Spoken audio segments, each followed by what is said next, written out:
also going to have the Honorable Deputy Chief Minister of Government of Maharashtra, Shri Devendra Fadnavis ji, on this stage. We will also have on this stage the former diplomat and former Chancellor of Central University of Bihar and former Speaker of Lok Sabha, Dr. Meera Kumar ji, and all, I would say, galaxy of stalwarts we are going to witness on today in this 12th edition of Bharatiya Chhatra Sansad. Now it's time when I invite the next eminent speaker of this session, Honorable Cabinet Minister for Education, Mines and Geology, Water Resources and Jails, Government of Punjab, Shri Harjot Singh Bains ji. But before I invite him to address the gathering, I would like to request my technical team to kindly relay the film. Shri Harjot Singh Bains is a well-known politician of the Aam Aadmi Party from Punjab.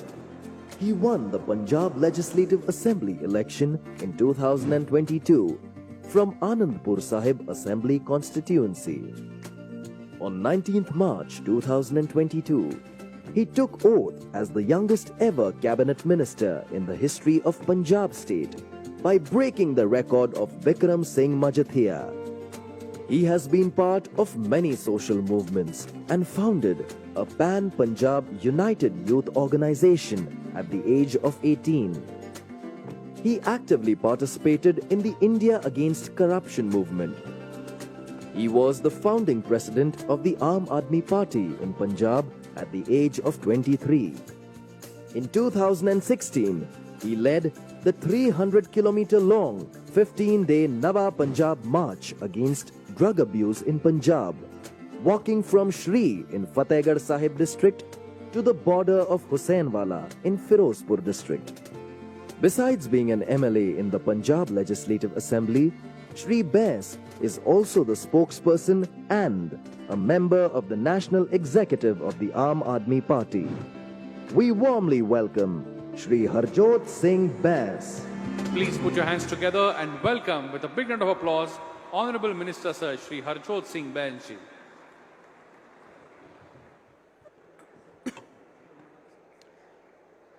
Sat Shri Akal ji, Namaste, a very good afternoon to all of you. भारतीय छात्र संसद के इस मंच पर विराजमान all honourable dignitaries और इस आयोजन की जी जान और शान सभी मेरे युवा दोस्त, ये मेरे लिए खुशकिस्मती की बात है कि छत्रपति शिवाजी महाराज की इस महान पवित्र धरती महाराष्ट्र पर और इस इतने बड़े मंच पर आप सबके सामने अपनी बात रखने का मुझे मौका मिल रहा है। दोस्तों, मैं पंजाब से आता हूं। पंजाब सिर्फ एक राज्य का नाम नहीं है, पंजाब एक विचारधारा है। विचारधारा जो हमें जबर और जुल्म के खिलाफ लड़ने की ताकत देती है, विचारधारा जो हमें जबर और जुल्म के खिलाफ लड़ने की प्रेरणा देती है। और पंजाब में भी जिस क्षेत्र से मैं आता हूं, वो क्षेत्र है जहां सिखों के 10वें गुरु श्री गुरु गोबिंद सिंह जी ने खालसा पंथ की सिरजना की, श्री अनंतपुर साहिब। इसलिए मैं ईश्वर का आभारी रहूंगा कि मुझे भारत जैसे महान देश और गुरुओं की धरती पंजाब में जन्म दिया, और मैं सदा ही ऋणी रहूंगा अपने क्षेत्र के लोगों का जिन्होंने मुझे चुनकर विधानसभा भेजा। दोस्तों, मैं पंजाब का शिक्षा मंत्री हूं। मुझे 2 महीने हुए हैं, तकरीबन 70 दिन पंजाब का शिक्षा मंत्री बने हुए। इन 2 महीनों में मैंने जो महसूस किया वो मैं आप सबके साथ साझा करना चाहूंगा। मुझे लगता है कि अगर दुनिया की कोई सबसे बड़ी शक्ति है वो शिक्षा है। शिक्षा में वो ताकत है कि पूरी दुनिया बदली जा सकती है। और हम इस विश्व के कोई भी महान शख्सियत ले लें, उनके व्यक्तित्व में शिक्षा का अहम योगदान मिलेगा आपको। हम बात कर लें भारत रत्न बाबा साहब भीमराव अंबेडकर की, वो शिक्षा की ताकत थी कि बाबा साहब भीमराव अंबेडकर जी ने इस महान देश का महान संविधान की रचना की।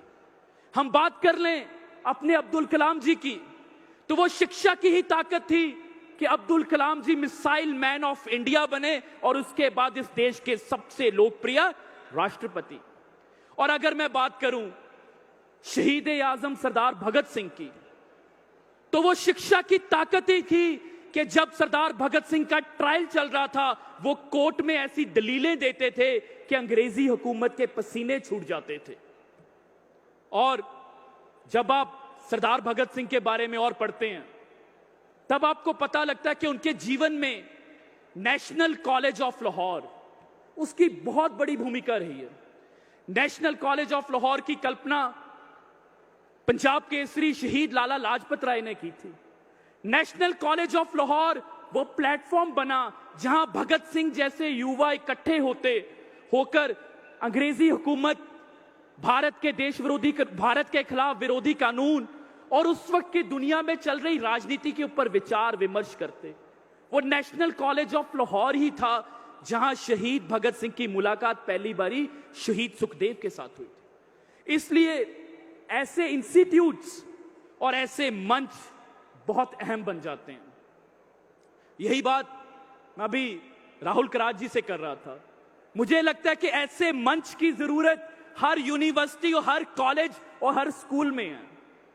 हो सकता है कि आप मेरे विचारों के साथ सहमत हो सकता है आप मेरे विचारों के साथ असहमत हों, पर मुद्दों पर बात करनी जरूरी है।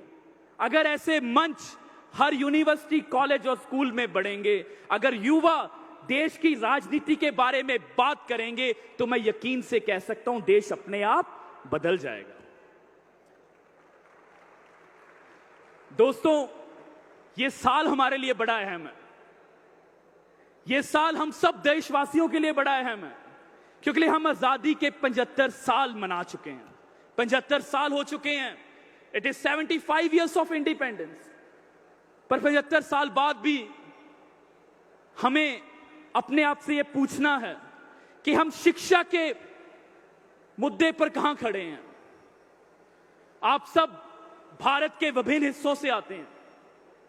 भारत में लगभग 780 जिले हैं, 780 डिस्ट्रिक्ट हैं। मैं पूछना चाहूंगा, आप अपने अपने जिले और अपने अपने शहर के बारे में सोचिए और कोई एक ऐसा सरकारी स्कूल बता दीजिए जो प्राइवेट स्कूल से अच्छा हो। शायद ही देश में एक आधा जिला मिले। मैं आपसे पूछना चाहूंगा, 75 साल की आजादी के बाद आज भी हमें शहरों की लाल बत्तियों पर, बस स्टैंडों पर, रेलवे स्टेशनों पर बच्चे भीख मांगते क्यों दिखते हैं? क्या हमारा फर्ज नहीं बनता उन सब बच्चों को शिक्षा देना? वो सब भारत की असली दौलत है। हर मां बाप का एक सपना होता है, it is a dream of every parent, कि वो अपने बच्चे को सबसे शानदार स्कूल में पढ़ाए।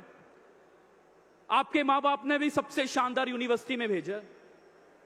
अगर किसी मां बाप की उसकी फाइनेंशियल सिचुएशन ऐसी है कि वो प्राइवेट स्कूल में नहीं पढ़ा सकता, क्या इसका मतलब यह है कि उस बच्चे से वो अफसर छीन लिया जाएगा कि वो doctor, lawyer, banker, scientist, IAS, IPS नहीं बन सकता? क्या सरकारी स्कूल प्राइवेट स्कूलों की तरह अच्छे नहीं होने चाहिए? This is a question. हम सब देशवासियों का एक सपना है। सारे भारतवासी ये चाहते हैं कि भारत दुनिया का नंबर 1 देश बने। It is a dream of every Indian that India should be the number 1 country in the world. And there is only one way to achieve it, that is through education, education and education. सिर्फ और सिर्फ शिक्षा, शिक्षा और शिक्षा ही भारत को विश्व गुरु बना सकती है, भारत को दुनिया का नंबर 1 देश बना सकती है। और मैं आपको यह भी कहना चाहूंगा, आज इस देश की राजनीति में सिर्फ एक ही नेता है, श्री अरविंद केजरीवाल जी, जिसकी राजनीति के केंद्रीकरण में शिक्षा है। और आम आदमी पार्टी वो पार्टी है जिसकी प्राथमिकता शिक्षा है। कैसे देश नंबर 1 बनेगा? देश नंबर 1 कैसे बनेगा? देश के सारे बच्चों को शानदार स्कूल दे दो, शानदार पढ़ाई दे दो। 10-12 साल बाद वो देश को नंबर 1 अपने आप बना देंगे। उनमें से इतने साइंटिस्ट बनेंगे, इतने एस्ट्रोनॉट्स बनेंगे, इतने इंजीनियर बनेंगे, वो सब कुछ हल कर देंगे और भारत को नंबर 1 देश बना देंगे। भारत की सबसे बड़ी ताकत उसकी पॉपुलेशन है, उसका ह्यूमन रिसोर्स है। मैं स्कूलों में जाता हूं, बच्चों से पूछता हूं, बच्चे कहते हैं हम आईएएस बनेंगे, आईपीएस बनेंगे, सॉफ्टवेयर इंजीनियर्स बनेंगे, साइंटिस्ट बनेंगे। अगर उन बच्चों को हम बहुत अच्छे स्कूल और पढ़ाई दे दें, भारत नंबर 1 देश अपने आप बन जाएगा। दोस्तों, आप में से बहुत से लोगों को यूनियन एजुकेशन मिनिस्टर का नाम नहीं पता होगा। उससे भी कम लोगों को अपने राज्य के शिक्षा मंत्री का नाम नहीं पता होगा। पर मैं दावे के साथ कह सकता हूं कि आप सबको दिल्ली के शिक्षा मंत्री का नाम पता होगा। उसका कारण है कि मनीष सिसोदिया ने दिल्ली के सारे सरकारी स्कूल प्राइवेट स्कूलों से बढ़िया कर दिए। आप कहेंगे हरजोत बैंस आपका दोस्त झूठ बोल रहा है। मैं आप सबको इनवाइट करता हूं, दिल्ली के सरकारी स्कूलों में जाओ और ग्राउंड रियलिटी चेक करो। आप देखकर हैरान हो जाएंगे, दिल्ली के सरकारी स्कूल प्राइवेट से इतने बढ़िया हो गए हैं। और मैं आपको यह भी बता दूं कि जो सबसे चीज मुझे अच्छी लगती है दिल्ली के सरकारी स्कूलों के बारे में, वो ये है कि दिल्ली के सरकारी स्कूलों में पढ़ते जो बच्चे हैं उनमें अपने आप में एक प्राइड होता है। उनको गर्व है कि वो सरकारी स्कूल में पढ़ते हैं। दिल्ली के सरकारी स्कूलों में जो बच्चे पढ़ते हैं उनके मां बाप मजबूरी में नहीं भेजते, वो दिल से भेजते हैं। और देश के बाकी हिस्सों में मजबूरी से भेजते हैं। मैं मोहाली के एक स्कूल में गया अपने पंजाब में, तो एक पिता मुझे मिले, कहते कोविड के कारण मेरा सारा काम, मेरा बिजनेस खराब हो गया। मेरा बेटा कॉन्वेंट स्कूल में पढ़ता था और मुझे अब इस सरकारी स्कूल में लगाना पड़ रहा है। 1 साल में मैं अपना बिजनेस ठीक कर दूंगा, पर 1 साल ये सरकारी स्कूल में इसको लगा रहा हूं, मेरी मजबूरी है। आप ध्यान रखना, आप शिक्षा मंत्री हो। मैंने उनसे वादा किया कि आपको दोबारा अपना बच्चा कॉन्वेंट में नहीं भेजना पड़ेगा, सरकारी स्कूल इतने शानदार बना देंगे। और मैं आप सबको बतौर पंजाब का शिक्षा मंत्री आमंत्रित करता हूं, 1 साल बाद मेरे पंजाब आइए। 100 स्कूल बना रहा हूं ऐसे, 100 स्कूल्स ऑफ एमिनेंस, जो अपने शहर और अपने जिले के सबसे शानदार स्कूल होंगे। राहुल कराड़ जी को भी बुलाएंगे और ऐसी एक कॉन्फ्रेंस पंजाब में करेंगे। 19,000 स्कूल हैं, एक साल में नहीं बदल सकता, पर मेरा वादा है अगले 3-4 साल बाद पंजाब का शिक्षा मॉडल देश में सबसे बेहतरीन होगा। ये मेरा वादा है। हो सकता है बहुत सी ताकतें हमें रुकें, क्योंकि दिल्ली में स्कूल बदल दिए तो ईडी आ गई। हो सकता है मेरे घर भी कभी ईडी की रेड पड़ जाए, पर दुनिया की कोई भी ताकत हमें रोक नहीं सकती।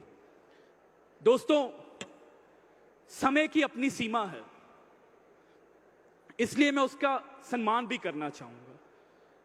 मैं आपसे अंत में यह कहना चाहूंगा कि आपसे बहुत सारे लोग बोलेंगे कि राजनीति अच्छी चीज नहीं है। आपसे बोलेंगे कि राजनीति में अगर आना है तो बहुत सारा पैसा चाहिए होता है। आपसे बोलेंगे कि राजनीति में अगर आना है तो कोई सिफारिश या आपका परिवार राजनीतिक परिवार होना चाहिए। पर यकीन मानना, 31 साल का नौजवान पंजाब का शिक्षा मंत्री, और मेरे घर में कोई भी राजनीति से जुड़ा नहीं है।